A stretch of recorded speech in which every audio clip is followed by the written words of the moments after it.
कोई रिलेशनशिप नहीं बना पाऊंगा, क्योंकि रिलेशनशिप जो आती है फिजिक्स और मैथ्स वाली, उसकी मैथमेटिक्स बहुत ही डिफिकल्ट है, तो मैं रिलेशनशिप तक नहीं पहुंच पाऊंगा. ओके, लेकिन फिर हम इनको धीरे धीरे कोशिश करेंगे कुछ लेवल तक और सिंप्लीफाई करने की. लेकिन प्योर फिजिक्स से यदि डेफिनेशन देखें कंजर्वेटिव फोर्स की, ऑलराइट, तो वो कुछ ऐसी होगी कि वो फोर्स जिसके एक्शन से एनर्जी की क्वालिटी खराब ना हो, और नॉन कंजर्वेटिव जिसके एक्शन से एनर्जी की क्वालिटी खराब हो. ये कौन सी टर्म आ गई, एनर्जी की क्वालिटी? क्या हमने पहले ये टर्म यूज करी है, क्वालिटी ऑफ एनर्जी, या नहीं यूज करी है? राइट, ये क्वालिटी ऑफ एनर्जी थोड़ा सा आप लोगों के लेवल की टर्म है. पढ़े लिखे लोग या फिजिक्स में इसका एक दूसरा नाम होता है, एंट्रोपी बोलते हैं उसको, राइट. और पढ़े लिखे लोग यूज करते हैं ऐसी लैंग्वेज, अपन लोग रहने देते हैं अभी. ओके, अपने लिए क्वालिटी से काम चल जाएगा. जिसके एक्शन से एनर्जी की क्वालिटी खराब हो, नॉन कंजर्वेटिव. जिसके एक्शन से एनर्जी की क्वालिटी इंप्रूव नहीं हो सकती है, मैंने क्या बोला वहां पे, खराब ना हो, बस यही बोला मैंने. इंप्रूव तो हो नहीं सकती, तो बेसिकली सेम रहे, तो वो वाला फोर्स कंजर्वेटिव हो जाएगा. कोई कोशिश करना चाहेगा इस स्टेटमेंट का इंटरप्रिटेशन देने की, कि सर जो आपने बोला इसका मेरे हिसाब से ये इंटरप्रिटेशन है? एनीवन? जो भी अपन को फोर्सेस पता हैं उनके बेसिस पे यदि अपन चाहे तो कोशिश कर सकते हैं. जल्दी.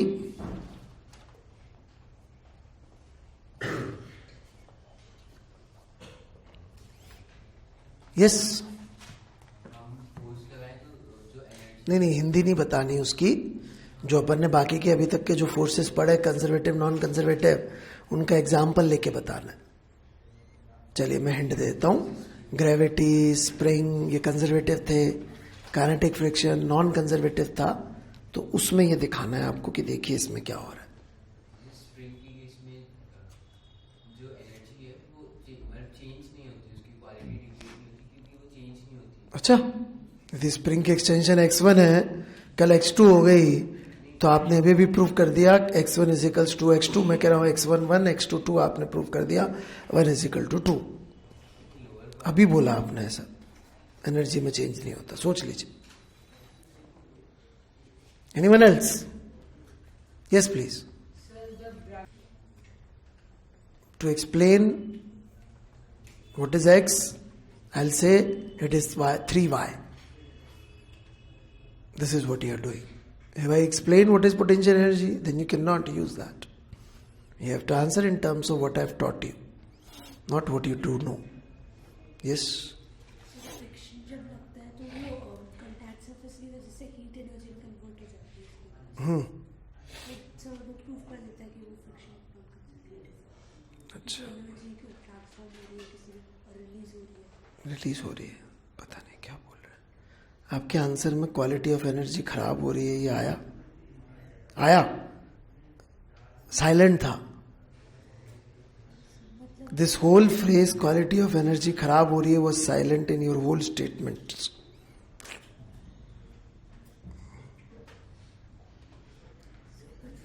सोच ले. Anyone else? कोई और ट्राई करना चाहता हो, कुछ बोलना चाहता हो? फिर से मैं एक बार समझा दूं.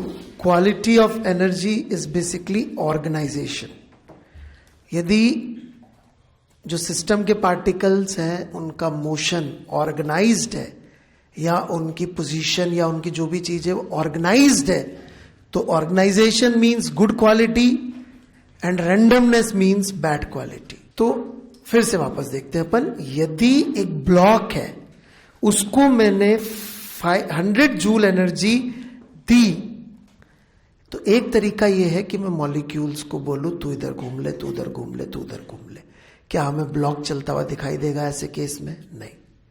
लेकिन हमें ब्लॉक का टेम्परेचर पहले से ज्यादा मिलेगा. That is good quality energy और bad quality energy. Bad quality, it is random energy. जबकि उस ब्लॉक को 100 जूल एनर्जी हमने ऐसे दी कि सारे मॉलिक्यूल को बोला उधर ही चलना है 1 मीटर पर सेकेंड पे, तो फिर that is a good quality energy. जब काइनेटिक फ्रिक्शन एक्ट करता है तो वो ब्लॉक के मोशन की energy which is organised energy को ब्लॉक के मॉलिक्यूल्स के रैंडम मोशन की एनर्जी में कन्वर्ट कर देता है. मतलब गुड को बैड में कन्वर्ट करता है. मतलब कैसा हुआ फ्रिक्शन? Non conservative. क्यों? क्योंकि उसके एक्शन से रैंडमनेस बढ़ गई. ये फिजिक्स की डेफिनेशन है. Let's talk about gravity. जैसे कि मान लीजिए डस्टर है. Okay, you see this duster here. मैं इस डस्टर को इस हाइट पे रखूं और इस हाइट पे रखूं, दोनों में से कौन सा ज्यादा ऑर्गेनाइज्ड है?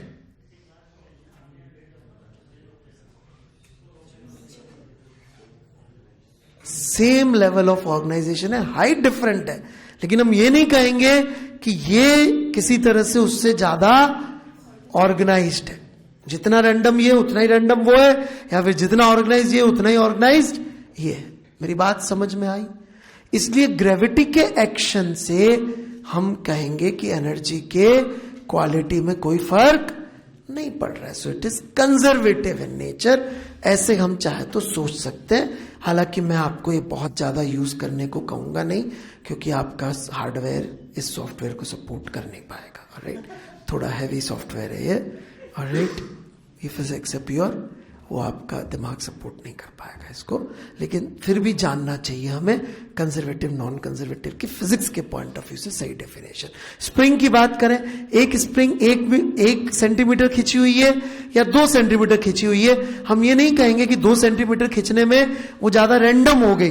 वो ऐसे टेढ़ी थी, ज्यादा खिंची तो ऐसे टेढ़ी हो जाए. स्प्रिंग के जो लूप्स होंगे, स्प्रिंग के छल्ले होंगे, वो इतने टेढ़े या इतने टेढ़े हो गए, तो it is not random, more random. It is same as previous randomness. अरे थीटा इजिकल टू 20 डिग्री था सबका. स्प्रिंग बनाते थे ऐसे नहीं होती है क्या यार? स्प्रिंग नहीं देखी क्या जिंदगी में?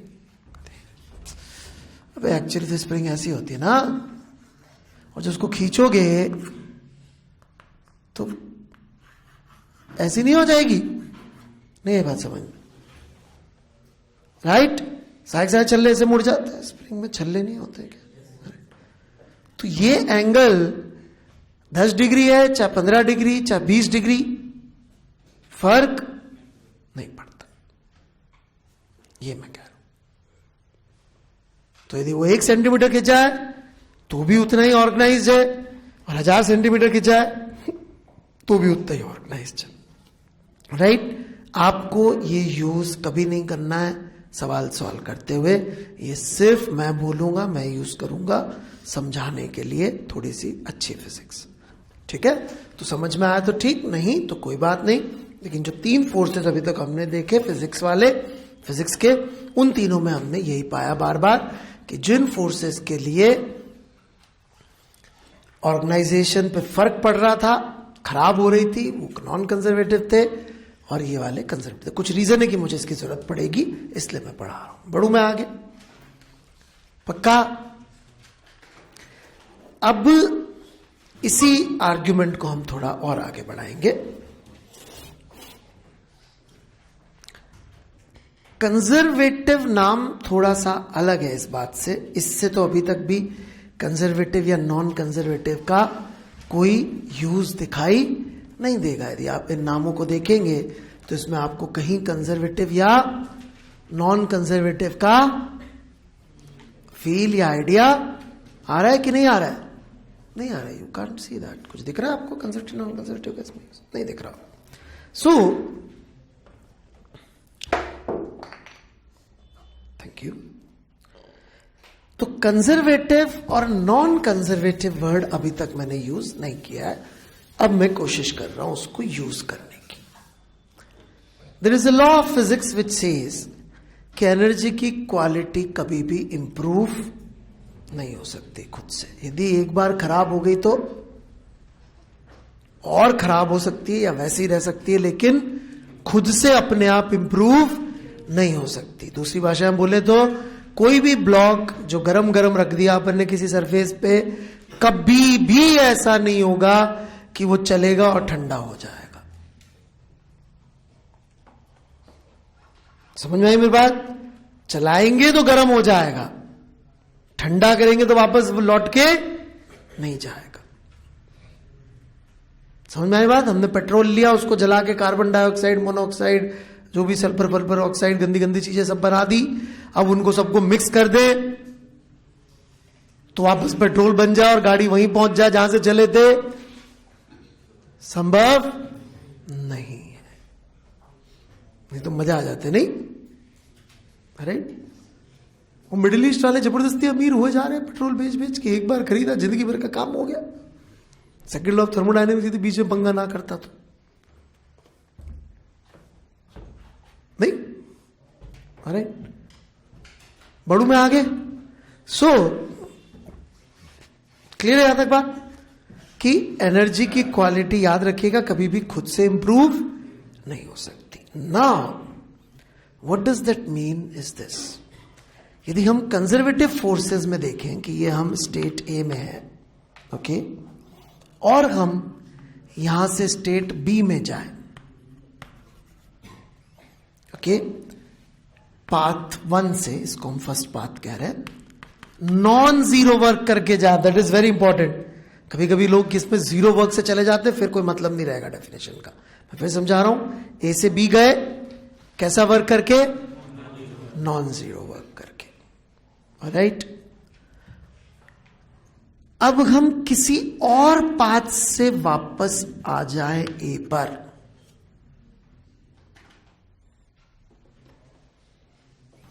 पहले गए और वापस आए। यदि क्वालिटी ऑफ एनर्जी बी पर वही थी जो ए पर थी, तो जब हम वापस आएंगे, राइट, तो वापस आने पर कोई सबूत नहीं बचना चाहिए कि कभी भी हम कहीं पर गए थे, क्योंकि एनर्जी भी वही, क्वालिटी भी वही। नहीं आई क्या मेरी बात समझ में? सोचेगा थोड़ा सा इस बारे में, फिर से बोलता हूं। यदि हम ए से बी पर जाए और बी से ए पे वापस आ जाए, तो न तो अब हमारी क्वालिटी कभी चेंज हुई थी एनर्जी की, कंजर्वेटिव फोर्स की बात कर रहा हूं मैं, कंजर्वेटिव फोर्स, राइट। तो जब हम कंजर्वेटिव फोर्स की बात कर रहे हैं तो ए से बी जाते हुए एनर्जी की क्वालिटी वही रही थी, क्वांटिटी भले ही चेंज हो गई हो। अब बी से ए तक वापस आएंगे तो क्वालिटी भी वही, और हम चूंकि वही है तो एनर्जी भी हम कह सकते वही वाली मिल जानी चाहिए। क्यों? क्योंकि वापस आना संभव है विदाउट चेंजिंग क्वालिटी। समझ में आ रही है मेरी बात? तो हम क्या पाएंगे कि work done A to B first part plus work done A B to A second part would add up to 0. But on the other hand, if it's a non-conservative force, उसमें यदि हम ए से बी जाएं non zero work करके, that is very important, तो जब हम ए पर वापस आए किसी और रास्ते से, तो कुछ न कुछ सबूत बचना चाहिए कि क्वालिटी ऑफ एनर्जी खराब हुई थी। और वो सबूत यही होगा कि आने का और जाने का वर्क सेम नहीं होगा। क्यों? क्योंकि यदि जाते हुए मान लीजिए अपन ने पॉजिटिव वर्क किया 10 जूल और वापस आते हुए -10 जूल करके हमें वापस मिल गया, तब तो वापस सब कुछ वैसा का वैसा ही हो गया। यदि सब कुछ वैसा का वैसा नहीं हो रहा है, तब भी तो हमारे को वो तभी प्रूव होगा जब हम वापस आए दूसरे रास्ते से। जब हम दूसरे रास्ते से वापस आए तो वर्क एग्जैक्टली बैलेंस नहीं हो। क्यों? तभी तो प्रॉब्लम होगी ना। यदि सेम एनर्जी देकर हम एक से दूसरी जगह जा सकते हैं और उतनी एनर्जी हम वापस लेकर, या सेम एनर्जी हम कुछ एनर्जी प्राप्त करें ए से बी जाने में और सिर्फ उतनी एनर्जी देके वापस आ सकते हो, तब तो आपने एनर्जी की क्वालिटी में चेंज नहीं हुआ होगा। लेकिन यदि आप सेम एनर्जी देकर वापस नहीं आ सकते जितनी आपको मिली थी, तो इसका मतलब एनर्जी क्वालिटी खराब हो गई थी। तो हेंस नॉन कंजर्वेटिव का प्रूफ क्या होता है कि यदि आप घूम फिर के वापस वहीं आए तो वर्क जीरो नहीं आएगा। ये डेफिनेशन बहुत यूज होती है इसमें। लेकिन एक चीज लोग हमेशा भूल जाते हैं कि फर्स्ट पार्ट ऑफ पाथ में वर्क नॉन जीरो होना चाहिए। यदि वो जीरो हो गया तो फिर ये डेफिनेशन से आप कुछ भी चेक नहीं कर पाएंगे। Go from point A to B by doing non zero work, then come back from B to A through a different path. If the total work happens to be zero, it is the proof कि आप जब A से B गए थे तो वापस B से A आने में भी उतना ही वर्क डिपॉजिट किया होगा आपने। मतलब जितनी एनर्जी आपको खर्चा करना पड़ा A से B जाते हुए, वो B से A आते हुए वापस मिल गई। वापस तभी मिल सकती है वो एनर्जी जब उसकी क्वालिटी खराब ना हो। यदि उसकी क्वालिटी खराब हो गई तो आपको वापस उतनी नहीं मिलेगी, आपको उससे बहुत ज्यादा एनर्जी खर्च करनी पड़ती है जितनी मिली थी। जैसे कि यदि एक कांच का गिलास ऊपर रखा हुआ है, वो गिरा, कुछ एनर्जी रिलीज हुई, उतनी एनर्जी देके उस कांच के गिलास को जोड़ना संभव नहीं है। अंदर से क्लियर है दोनों में? क्योंकि यदि हम वापस आ सके तो इसका मतलब जितनी एनर्जी हमने दी थी उतनी, मतलब जितनी है तो हमने रिलीज हमने दी थी उतनी हमें वापस मिल जा रही है, नहीं मिलेगी उतनी वापस। या हमने जितनी ली थी उतनी दे दे तो वापस आ जाए, नहीं। जबकि ग्रेविटी के केस में ऐसा होता है। ऊपर जाने के ऊपर ग्रेविटी ने वर्क कितना किया? -mgh। उतना ही नीचे आते ग्रेविटी ने वर्क कितना किया? +mgh। इसका मतलब ग्रेविटी का फोर्स कैसा हो गया? कंजर्वेटिव। फ्रिक्शन में यदि हम ए से बी गए, कितना वर्क किया फ्रिक्शन ने? -μkmgl। फिर बी से ए वापस आ गए, कितना वर्क किया? फिर से -μkmgl। कितना टोटल वर्क किया? Non zero, non conservative force. Right. लोग बाग इसको कई बार शॉर्ट में बोल देते हैं कि when work done in a close path is zero, force is conservative, and when work done in a close path is, close path हो गया ना, non zero, it is non conservative. इसमें एक बहुत इंपॉर्टेंट बात बोलना भूल जाते हैं, the first part of path must have non zero work. इसलिए मैं ये डेफिनेशन देना पसंद नहीं करता। मैं ये डेफिनेशन देना चाहूंगा, when we go from A to B by doing non zero work, and when we come back from B to A through a different path, if the total work comes out to be zero, force is conservative, and if total work does not comes out to be zero, force is non-conservative. Short में लोग close path zero, close path non zero बोल देते हैं, wrong definition. ये तो फिर definition मत दो तो फिर सीरियसली दो। डेफिनेशन में आधा दूरा नहीं चलता का।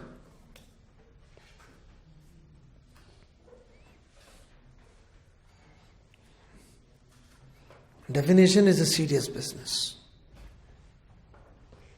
स्प्रिंग x1 खिंची हुई है, उसको हम कुछ भी करके यदि वापस x1 पे ले आएंगे तो आप देखेंगे टोटल वर्क जीरो आ जाता है उसके अंदर, क्योंकि अपन ने वर्क देखा था half kx1 square minus half kx2 square आ रहा था। If x2 becomes equal to x1, what is total work done by spring? Zero. मतलब it must be conservative. क्यों होता है ऐसा? इसका रीजन मैं दे चुका हूं, क्योंकि उसके अंदर एक स्टेज और दूसरी स्टेज की क्वालिटी ऑफ एनर्जी सेम रहती है, इसलिए जाना भी संभव है और आना भी संभव है। सर्किल ऑफ थर्मोडायनामिक्स कहता है जितनी एनर्जी जाने में लगी थी वापस उससे कम या मतलब उससे ज्यादा ही लगेगी वापस आने में। जितना आपको मिला था उससे बहुत ज्यादा देना पड़ेगा यदि आप उल्टा जाना चाहोगे। सेम में यार मतलब उसको लूप नहीं बनेगा वो,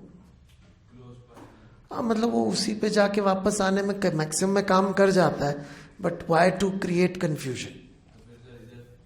इधर भी कर रहा है यार, हद आदमी हो। यदि सेम में भी नॉन जीरो आ गया तो गलत थोड़ी प्रूव हो गया मेरा डेफिनेशन है? अजीब आदमी है।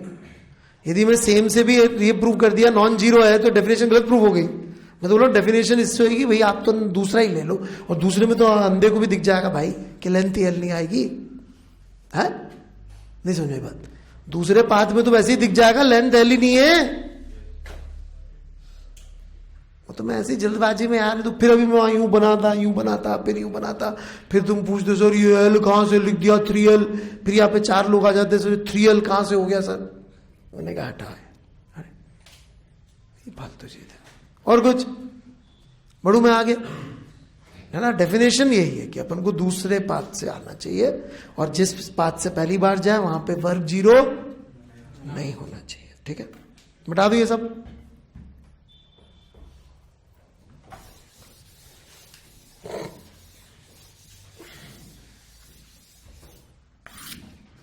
Okay, what else we have? Acceleration पूछा, राइट। तो वर्मा जी के ही सवालों में, मेरे सवालों का नहीं दे रहा हूं ये,